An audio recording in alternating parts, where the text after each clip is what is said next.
I was very pleased by how many people last week were agreeing with me that the Unwanted Undead Adventurer was one of this season's best. And honestly, after episode 7, I'm putting my foot down fully. This is, for me, my personal anime of the season.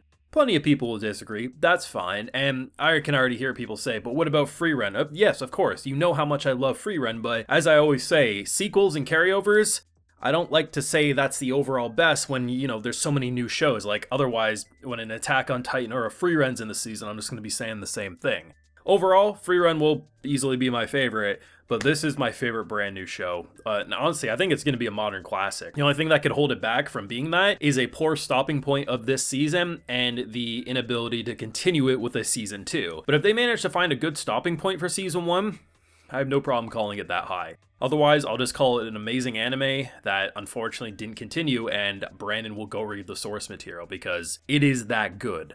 I have a full live reaction episode 7 over on my Patreon. The full uncut thoughts, if you want to see them, are over there. This was an incredible episode that really sealed the deal for me. So there is so much to like about this show, and not only did they nail the production of this episode, something that I appreciate since the big skeleton fight that they had 3 episodes back, give or take. I thought there was going to be a lot longer of a fight, but I guess it makes sense when you're a big sack of bones. It ain't going to be that difficult. But the thing about fighting a giant slime is that the characters are naturally going to get winded unless they're superhuman. So like fighting for your life for 2 or 3 minutes is going to make you absolutely exhausted. And the fact that it shouldn't actually take that long to fight a creature, especially when you consider a lot of video games in general. Like when you think of even a big slime, it's a couple minutes to fight them. This isn't like some endgame level boss by any stretch of the imagination, and the short, sweet, to the point formula works so well, but the star attraction of this anime is the writing. Everything about it is realistic for the setting they're in. So usually when a character is concealing their identity,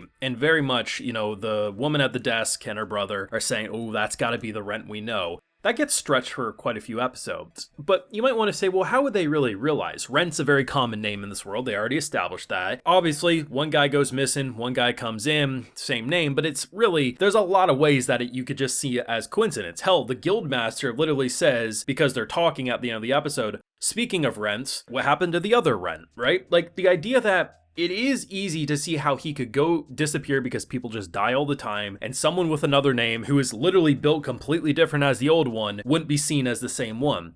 But his behavior, he was such an all-star. He helped so many people. He was meant to retire as an adventurer and join the guild. Like, that's how respected he was. The best moment today in this show, in my opinion, is that conversation between those two and how she signs a contract that I was not expecting to be signed, but it makes so much sense why she went to that extreme, why he made her sign that extreme, and why she could believe he's not a monster. It would have been so easy for an author to write a scene where I think she had a crush on him before this all happened, and if not, she was very close friends at the very least. He was the type of guy who was just so nice. He was so good at teaching, and everyone respected and loved the guy. By the end of this test, they do get their promotion. She sees within a day that same type of energy coming from him. He may be more stiff, more sheltered, trying not to open up, but those two young adventurers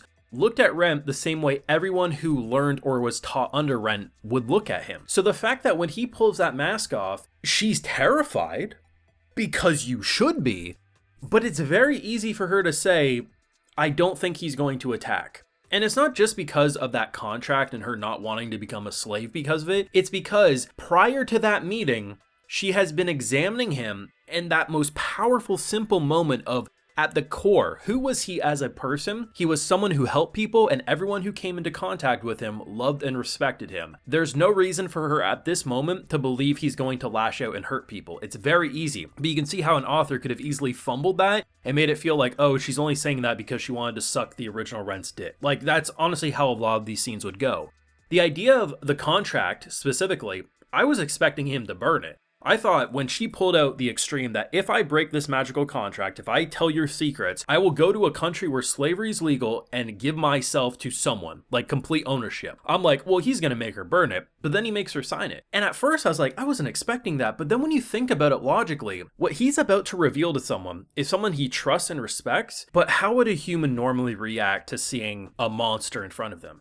That could just be something imitating the likeness of Rent, right? And the fact that when you see Lorraine at the end of the episode, she was ready to kill her if she said the wrong thing. You need the contract for security and to make sure that if she does have a poor reaction, she can't say anything. Because at the very least, it'll give him time to escape and everything like that. You think it's mean on paper, but it makes so much sense. And that's what I'm talking about with the writing. This author is so good at slow burn dialogue and characterization. And like I said, one of the most respectful and likable MCs I've seen in a hot minute with Ren. I said it last week, I've said it a couple times I think, but especially with last week, even more so after this episode. Now, yes, once we got to a dinner time, I wasn't sure where that was going because, I thought it was mostly trolling, like, oh, you stumbled upon, the witch in her monster's lair, we could boil you up. And I'm like, damn, this threesome's getting a little intense. And by the end, when Rent's like, if she responds wrong, she has no problem killing her. I'm like, oh, I don't think it's gonna happen, but that's spicy. At the very least, they didn't drag out a plotline that I thought we wouldn't really touch upon until the end of the season. And the way they naturally observed, like, what's really cool about the exam, as an example, so many people were rushing to be first because they kind of put this carrot on the stick. If you're the first one to get to the end, you get a little bonus. It doesn't matter. The objective of an adventure is to finish the objective. Don't get sloppy, don't rush. And we saw multiple groups run in, fail, and set off booby traps because they just didn't take their time. But it's more than just getting to the finish, which they got some nice little potions and a container for them, so that's a nice bonus for sure. It's not just about that, and I love the fact that the guild's this smart. You don't see it a lot. I think one of the last times I can recall is like in the first season of Goblin Slayer where they reject someone from their guild. The idea that someone finishing doesn't mean that they deserve that rank, because what if someone cleared every single thing out and you just walked through the whole time? But it's more than that. You don't want a bad person having powerful status. So think of some of the people that we interacted with in last week's episode. Those are the types of people that had they finished, I don't feel like they would have passed, and if they did, they would have been teeter-tottering on if they did or didn't. The idea that Rent's group didn't kill anyone, they tied everyone up, they seemed respectful, and they seemed like they were genuinely good people, which allowed them the recommendation to become bronze rank.